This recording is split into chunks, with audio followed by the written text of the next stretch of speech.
لبنانی دارالحکومت بیروت اور دیگر شہروں پر اسرائیلی بمباری کا سلسلہ نہ رک سکا۔ مسلمان جو مملکتیں ہیں اور اس کی قیادت جو ہے اس کی بے حسی کہہ لیجیے، کوئی بھی نام دے لیں آپ اس کو، یہ جنگ بڑھے گی، یہ جنگ پوری دنیا میں اور خاص طور پہ مشرق وسطیٰ میں، مڈل ایسٹ میں پھیلے گی۔ امت مسلمہ سمیت دنیا کی تمام طاقتیں صرف زبانی مذمتوں کو کافی سمجھے ہوئے ہیں، مذمتی بیانات آگے بھی چلیں۔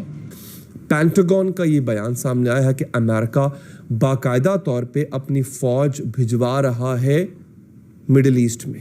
یہ تو غضبناک اسرائیل کچھ سننے کو تیار نہیں ہے۔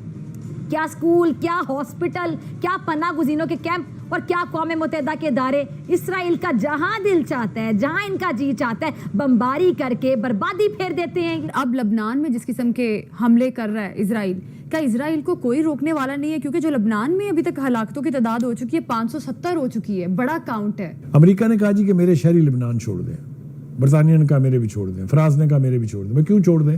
ادھر لبنان میں اسرائیلی حملوں کے پیش نظر پاکستان نے اپنے شہریوں کو لبنان چھوڑنے کی ہدایت جاری کر دی۔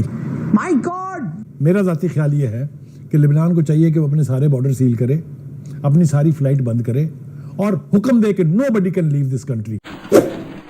آپ نے سب سے پہلے گھبرانا نہیں ہے، باحثیت قوم ہم اس کا مقابلہ کریں گے۔ روکنے والا نہیں ہے، کوئی روکنے والا نہیں ہے، اور اس صورتحال میں عالمی ادارے ہمیشہ کی طرح بدستور کہتے آ رہے ہیں کہ یہ جو جنگ ہے یہ جنگل کی آگ کی طرح پھیل سکتی ہے، آگے بھی بڑھو نا، کچھ اور بھی کرو۔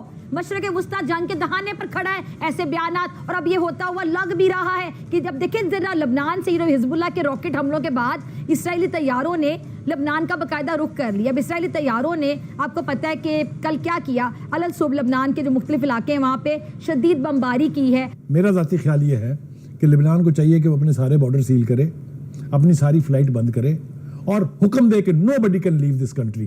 That is the only security against that kind of genocide that Israel is doing۔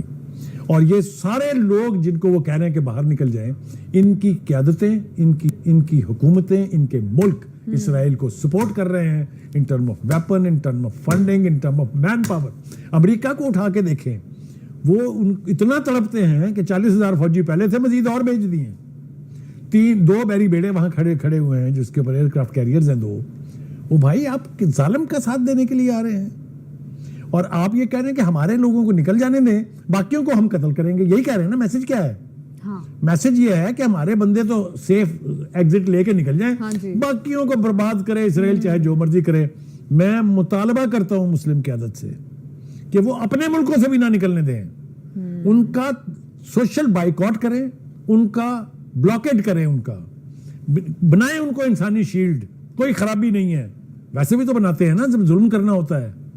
تو آپ ان کا داخلہ جو ہے، ان کا جو اخراج ہے، اس کو روکیں جس حد تک آپ روک سکتے ہیں۔ That's the only way to stop Israel from carpet bombing of Lebanon. مجھے سمجھ میں نہیں آتی ہے یہ کس عالمی ضمیر کا رونا روتے ہیں آپ؟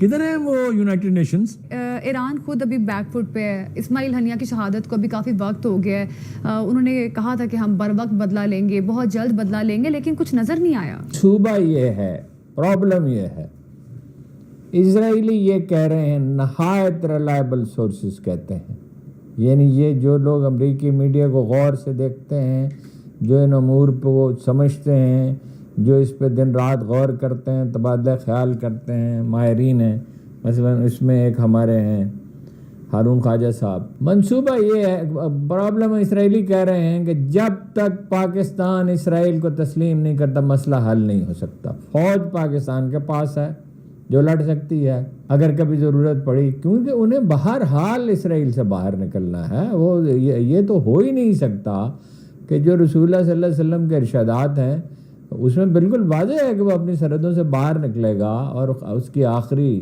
اور مدینہ منورہ تک جائے گا۔ اردن سے وہ کہہ چکے ہیں ہمیں سعودی عرب تک سڑک بنانے دیں، جائیدادیں وہ خرید چکے ہیں۔ امریکی شہری جو ہے وہ جائیداد خریدتا ہے تو وہ ضروری ہے اس میں کوئی اس کا مذہب کا خانہ ہو، لیکن ہماری اپنی انٹیلیجنس ایجنسیوں کے اطلاعات یہ ہیں کہ امریکی یہودی وہاں جائیداد خرید چکے ہیں اور غیر مسلموں کو حجاز میں داخل ہونے کی اجازت دے دی گئی ہے۔ اور جو جدھر رسول اللہ نے پیشین گوئیاں کی تھی کہ جب تک بت پوجے نہیں جائیں گے عرب میں، اور پہلا مندر جو ہے وہ بن گیا ہے،